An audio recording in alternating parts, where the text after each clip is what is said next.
my pleasure to present our second presenter for the two-day conference, Dr. Wanda Wuttenee. I'm going to read this. Dr. Wuttenee is internationally renowned professor in the Department of Native Studies, University of Manitoba, and a lead researcher in the field of Indigenous community economic development. She has played a critical role in training future Indigenous leaders about economic issues for the benefit of their home communities, Indigenous business efforts, as well as the mainstream business community. Benefits abound for all Canadians when working together towards vibrant, sustainable, resilient, and healthy Indigenous communities. For the last 31 years, 27 of which I've had the pleasure of working with Wanda. So where was I the other 4 years, Wanda? Not in Calgary. No, not in Calgary. Dr. Wuttenee has devoted her research agenda to understanding and sharing how Indigenous values interact with capitalist values. She considers gender issues arising from economic development as well as the role of culture and tradition by working in mainstream business through social enterprise and cooperatives. The term community capitalism reflects her emphasis on the need for economic development to be in sync in and with Indigenous communities. Her work brings to the forefront the many different ways in which Indigenous peoples are contributing to the economy, and she's published 2 books on the topic, Living Rhythms, Lessons in Indigenous Economic Resilience and Vision, as well as In Business for Ourselves. Wanda has written numerous journal articles, both academic and popular, and has made countless conference and invited presentations on the topic of Indigenous economic development.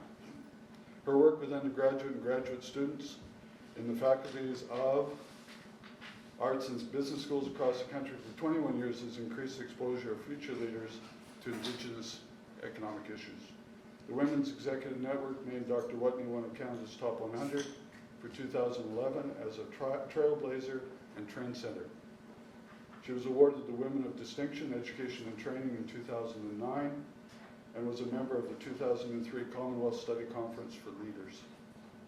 She is a member of the President's Advisory Committee for Caribbean Canadian Emerging Leadership Dialogue and an editorial board member of the Journal of Indigenous Economic Development, or JADE, published by Cactus Press and Can Do. I've had the good fortune of working with Wanda for the past 27 years. And it's been a good relationship. We've done lots of good work together, I think, including working on the Education Committee of Can Do for almost all of those years, the development of the Technical Aboriginal Economic Development and Professional Aboriginal Economic Development certification for Can Do. We have shared co-authored articles and book chapters, and we have also co-presented at conferences with conference presentations on economic development. And so it's my real pleasure at this point in time to introduce you to and welcome Dr. Wanda Wuttenee.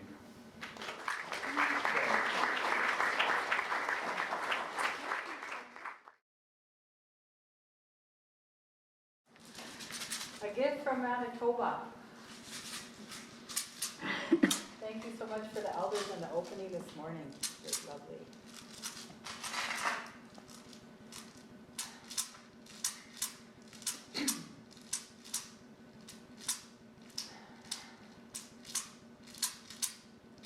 Wea heo ha, wea heo ha,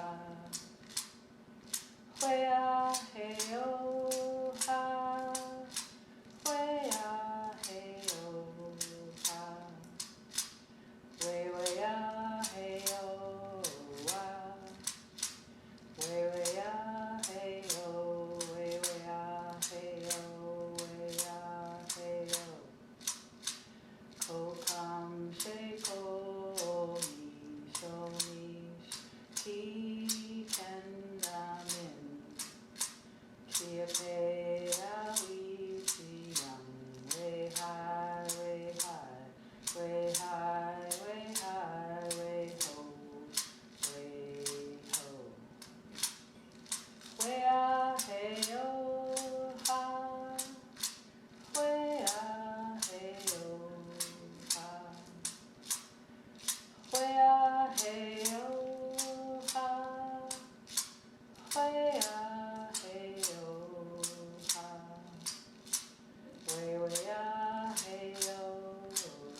grandmothers and grandfathers are always with us.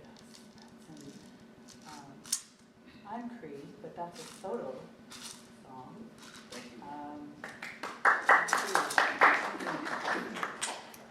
And our grandmothers and grandfathers are always with us. That's why I chose that song, because what we're talking about is close to where we live, and our family is so important. And so that's why I chose that song. The other song that I sing is a love song from my dad, and he passed last year, and I can't sing it yet. But anyway, can't even talk about it, goodness.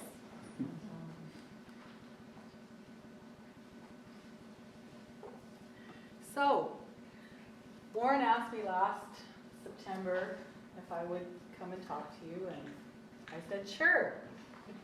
And we talked about what we were going to talk about, and then I got Twyla Dawn, I think, was getting in touch with me, and had this really cool title, Identity and Cultural Alignment. I said, Warren, what am I talking about? Like, I can't remember our conversation, and so he filled me in, so I'm all clear now. I do recall one story from the island. When would it have been? Let's see. It was before okay, so probably the late 90s. My sister went to law school with former chief from Port Alberni, and so I hooked up with Judy Sayers, and we went up to Gold River, because there was a pre-negotiation for the land claims. And I was just hanging around, it was really cool, and this fellow came up to me. I was wearing this vest, and he says, I'm going to dance for your vest. We don't do that on the prairies, where I'm from. So I thought, this is very interesting.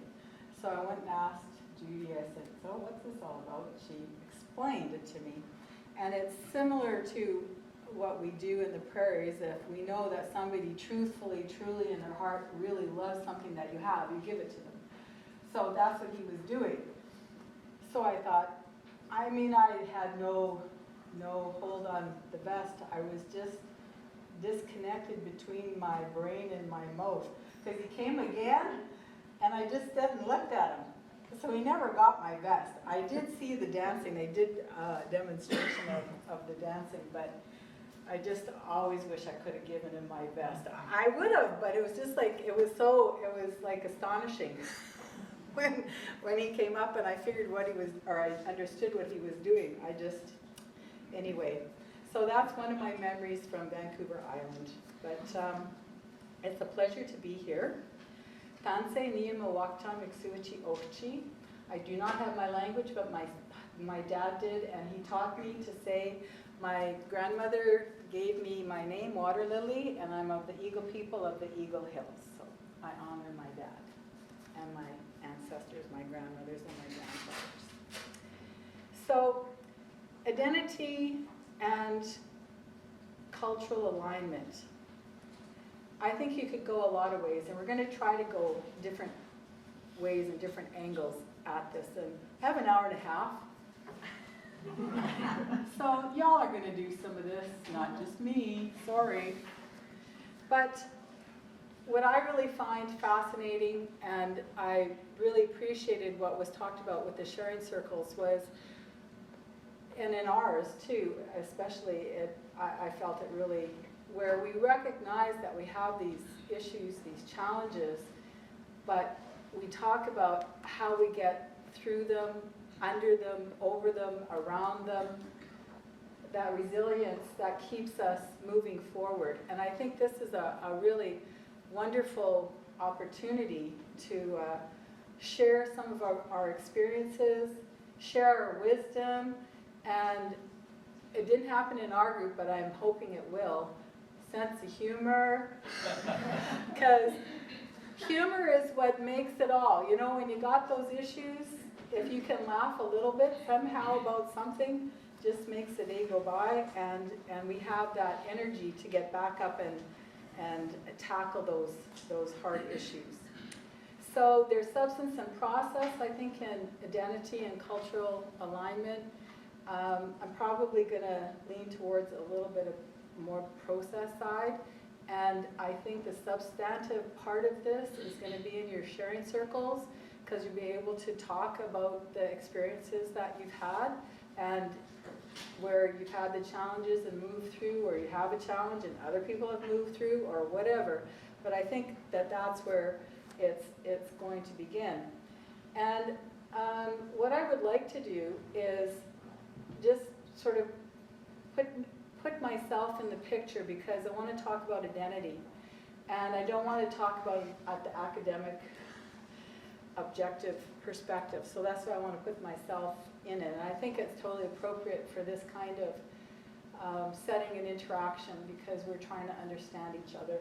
And so while I'm talking about myself, I'm sure you'd be thinking about yourself and how you fit. And I'm going to start with identity.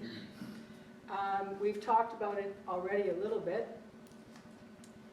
So we have this cycle of belonging. Alistair McIntosh, for the academics out there, it's like free, whatever they call that, free space, anybody can use it.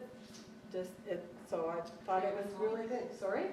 Creative Commons, right? He just, I don't know, he didn't use those words, but it's the same idea. Anyway, so this sense of place, sense of grounding. My story, my dad was the second Aboriginal lawyer in Canada. My mother is Ukrainian and French. My dad was involved, but she mostly raised us, 5 kids. She figured after having 5 Indigenous kids, she should be a little bit Indigenous, but just 'cause. There's 5 of us, 7 years apart. So you can imagine, right? Yeah. She's still sane. She's 87. And yes, I do love cabbage rolls and pierogies, as well as bannock and stew. So there you go. I lived my life. I was born in Regina. I basically grew up in Calgary. And when the opportunity became available and was offered to me to go to Manitoba, I went to Winnipeg, 22 years in July. So I am an urban Indian, but I have a lot of connections to my reserve, to my community. My dad left the reserve at 14. My grandfather, I was going to say excommunicated, he enfranchised, because he felt for his 9 kids that there was better opportunity off the reserve. So my dad was 14 when that happened, and so he went to live in Battleford. Everybody know where Battleford is? Saskatchewan? Yeah, just down from Bigger. New York is big, but this is bigger.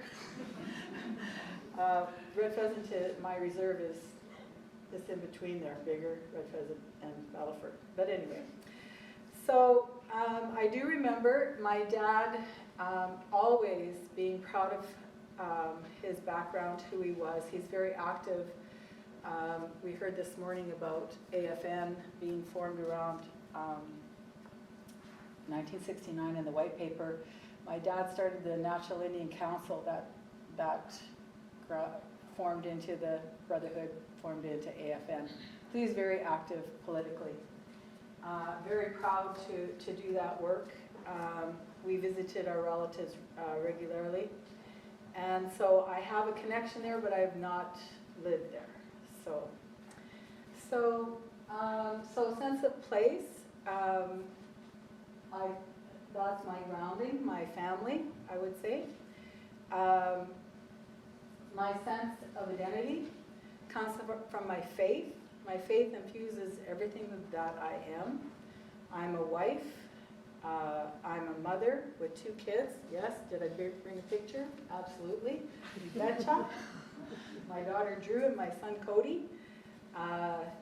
I'm so blessed to be a mother. They're just great kids.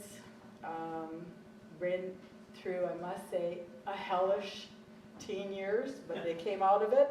We're on to the 20s, so things are good. My son just got his commerce degree and having his first job, and my daughter Drew, just finished her first year in graphic arts and loving it, so I'm happy. I'm also a teacher and a student, and that never ends, as we all know. 21 years in Native Studies at the University of Manitoba. I'm also a friend, a sister, a colleague, a community member. I was part of a women's drumming group, Daughters of the Dream Drum, where I was gifted with that song. And I've attended ceremonies, sat with elders, and learned the teachings. When I went to Winnipeg, actually, lots of contact and opportunities there. Okay. Sense of values, again from my faith. My dad made a pact that I think had a really huge impact on me, and I think on my brothers and sisters as well. When he and his brother were ready to become parents, they entered into a pact. They both knew our history. They both knew our history, no doubt. But the pact was my uncle Noel, who was an artist, would not paint our history. And my dad would not talk it to us. So as a result, we're very proud of our history. We're very proud of our identity as Indigenous people, as Cree. Indigenous, I'm still learning that word. I'm not totally comfortable, but Cree Indian, yes. That is one gift that my dad gave, and my mother too, because even though she was Ukrainian and French, she was totally proud of our culture too. So that's a real gift that I'm truly grateful for. Even when I did teach our history, I think that upbringing allowed me to focus on the fact that it's important to know that. It has really influenced me as a researcher to know my history. But the thing that I'm always looking for is the story about how we moved past, how we got through. That resilient story in economic development, that's where I focus. That for me is what makes me get up in the morning with a smile on my face. I like that. We have a lot of those stories, and I think there's still a lot more room to talk about them and share them. Then we have sense of responsibility for the gifts that I've been giving. I have a responsibility to take care of those, to have a voice in the wider world as an Indigenous person, and to use those gifts that I've been given. The one that I'm working on is to reflect and then to act. I'm 60 this year. I figure it's about time I paid closer attention to that. Anyway, one of the gifts that my dad gave me, no one owes me anything. I've said that before, and I had a hand up, well, what about the treaties? You know, I took it to a personal level. Nobody owes me anything. So I had to work for what I got, what I earned, what I did. One of my experiences, it just never even occurred to me. I got my commerce degree, then I got my law degree, and after my law degree, I still like business, so I wanted an MBA. And I went and I applied to the MBA program, and they said, no, you can't come in. And I asked why, because you don't know how to write. Because to go into the MBA program at that point, because I had a commerce degree, I had to write a thesis, right? So they said you can't write. Doesn't matter you went through law school. Doesn't matter. So I thought, okay. I got 10 people from the community to write letters to the dean and the president saying it was important to have an Aboriginal person and a woman get her MBA, because there aren't that many of us doing that. So that was when was that? That was in, gosh, I love life. 83 was, okay, so that was 84, 1984, 85. And so they let me in to try it out, show them what I could do, and I got straight A's. So I went through it. But I could have sat down and said, okay, I guess I'm not supposed to do an MBA. I'm supposed to just stop. I thought I was finished, and then I got my job, and they said, you have to do a PhD. I said, well, I've done a thesis. Dissertation isn't much, a little bit longer, but same thing. I said, yeah, okay, I can do it. So a young man was replacing a vice president in the company who was retiring, and he was also a legend. And the young man went to this legendary man and said, you know, I've got really big shoes to fill. Can you tell me, how did you become a legend? The answer, good decisions. And the young man said, well, how did you learn to make good decisions? The answer, experience. Well, how did you get that experience? Bad choices. So, it's my responsibility to learn from hard lessons that, you know, there are things to learn and even bad choices. Okay, so you all have a brilliant colored piece of paper in your package. Take it out.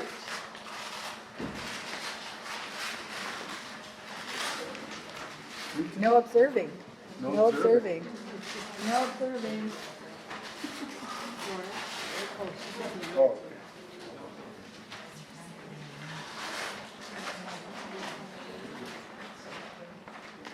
Okay.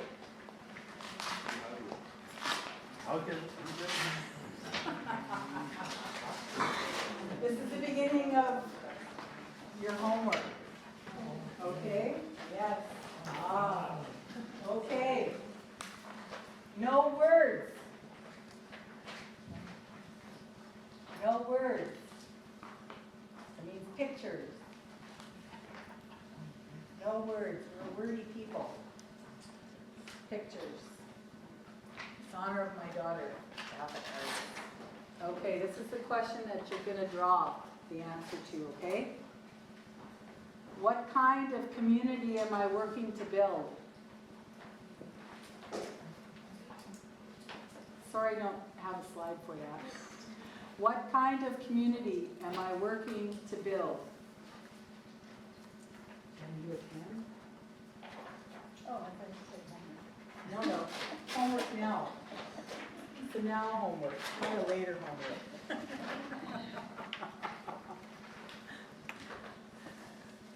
you've been around long enough to tell all this.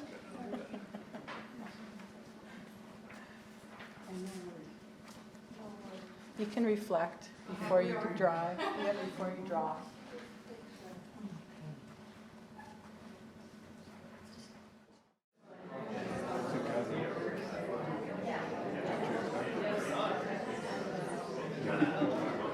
Okay, I think everybody's done. Anybody still sharing, or are you just chatting? I think we're done. Okay, so the reason why I picked this chart, I thought, even though it's number 2 is identity, I think the whole thing talks to our identity.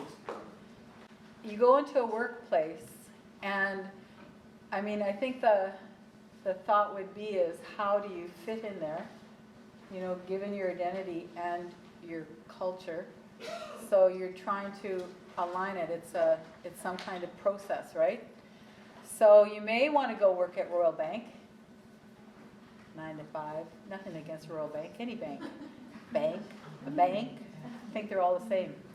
Or maybe there's, I mean, I think I heard in some of the presentations on the discussion, you know, you go where your culture and tradition, if that's, you know, really at the heart of your identity and where you want it to be at your workplace, you make sure that that's a fit.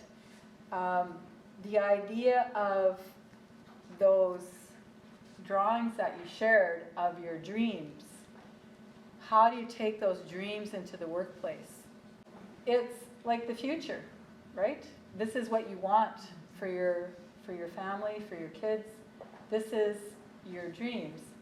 But in the meantime, I think in building that up, you want it also where you are right now. And how do you get there? So we're not going to go from A to B straight like a line. Nah, that'd be too easy. You think about change, because that's what we're talking about too. How many people like change? Okay, yeah, you do real easy, right? So if I said, oh, what's that new men's style? You know, sheared up there and hanging over here and The beaver? the beaver. Yeah, so you do that, right? For change. Warren? Nope. I parted my hair in the middle when I was 13, and it's been this way ever since. There you go. There you go. You know, some change you can probably do. Maybe not all the changes, but change is a really interesting thing. And to get people, policy, government, what's government? But people. I mean, get people to change is a monumental effort, right, Kelly? That's his life. He's talking tonight. It's change. And it's laying out the path for people to see how to make that change, why it's worthwhile, why should I be going down this path. And some people you got to take a lot of care with, and a lot of time you got to repeat it over and over and over and over and over and over till they say, okay, the only way I'm going to make this person stop talking to me about change is if I do it. So, good. So, now, change, shifting your gift. No, I decided not to do that. Okay, so we're going to shift your gift anyway, but I'm going to do it my way. There's no observers. I'm not observing. There's no observers. Man, okay. I can only do this once. If you forget my number that I'm going to give you, that's the end of the world as we know it. So I can't reproduce it. So I counted everybody, and I figured out this. Okay, so we were 1, 2, 3, 4, 5, 6, 7, 8, 9. Now you're going to have to pay attention because there's nothing in your package except what I'm going to show you up here, and I got a few slides. These are summaries of Warren Weir's case studies that he did that I thought are perfect for discussion around identity and cultural alignment. So this is our scenario. We're College of the Lakes College, right? It's a college. College of the Lakes College. No, College of the Lakes. It's First Nations owned and controlled institution for Aboriginal student needs. They have 1,200 students taking a variety of academic programs, and it's a very successful institution with their graduates going on to both Native and non-Native organizations. There are 200 employees, 40% are First Nations and 60% are non-First Nations. Okay. First Nations staff are employed in support services, secretarial, administrative assistance, maintenance. Most of the non-First Nations personnel work in either instruction or management. A new change, okay, that's gap there, change. A new college president has been hired. She is of First Nations ancestry. She's created with her staff and her senior administrators a 5-year strategic plan with a vision statement. First Nations staff are underrepresented at the College of the Lakes. Over the next 5 years, the College of the Lakes shall increase the relative proportion of First Nations people in all areas of employment and management to 80% First Nations. So remember, it was 40% before, and 20% non-First Nations. That used to be 60%. An increase in an Aboriginal presence will mean a positive increase in efficiency and effectiveness, and there is a belief that Aboriginal personnel would be more culturally equipped to meet the demands of managing, supporting, and delivering educational services to Aboriginal learners.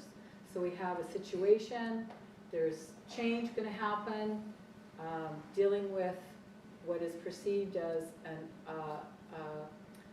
a ratio of staff based on their backgrounds that needs to be shifted, okay? So, the Strategic Planning Employment Committee came up with the 3 options to implement this change. Employ First Nations people to take over existing positions when regular staff leave or retire. Employ First Nations people to work in new positions as the college expands its operations, and or offer non-First Nation employees an optional severance package, then employ First Nations to fill the vacant positions. So these are the 2 questions that you're going to talk about, and so I have the 3 options there. Any combination, what do you think is the best to accomplish this goal? And are there any other factors or outstanding issues that the committee needs to address before making this final recommendation? So you're going to take a look at this, and it really is, based on identity, a cultural alignment of an institution, right? So how does that happen? How do you see that happening? And what are the issues? We've had already a lot of discussion of issues this morning. Bring that into the discussion and build on it. So these are the 2 questions. You have a bit of time as a group to discuss, and yes? Are all of the 1,200 students First Nation or Aboriginal? I believe so. Yes. The majority. Yeah. Okay, thank you. Any other questions? School. Come on. Hit the books. Okay, so here's the next one. 4 Directions Healing Center scenario. The Healing Center offers effective health services to surrounding community members through Indigenous healing and treatments, working to rediscover how best to integrate elders in day-to-day decision-making activities. Elders have been tokens of a traditional past, and they don't want that at their center. An issue arises where patients are upset, feeling neglected, and are packing their bags because of absenteeism. Senior management discuss the issue and ask advice of an elder who states, if anyone misses another day, if they are late for work, then that person should be dismissed immediately. Discipline is one of our traditional strengths, and we need to find that strength again. How should the rest of the senior management team interpret the elder's decision? Is that what you would do? How would you define the role of an elder in an organization's decision making? Elders are very much part of our cultural, and we're talking about an alignment, we're talking about identity, and we're talking about it in the workplace. So there's a lot of levels happening there. So have some time with that, and I think we'll have time to hear back what everybody thinks. Thank you. Okay, we're going to go to coffee. Don't everybody go at once, just a sec. I was supposed to give questions, or a question, in this next sharing circle round, and we have achieving balance and a give and take world. Okay, as I say to my students, I don't know if I can still do it, but this is balance, right? But this is also balance. So think about that, and hopefully in your sharing circles, the focus will be on your experience, maybe reactions to these scenarios or your own life experience of working identity and cultural alignment. What that means, you came up with probably a ton of challenges and ideas around it. And so I hope that will be the gist of your sharing. And it's coffee time, right? Almost. Oh, is it? Okay. I wanted just to say on behalf of everybody, Wanda, thank you very much for that lesson.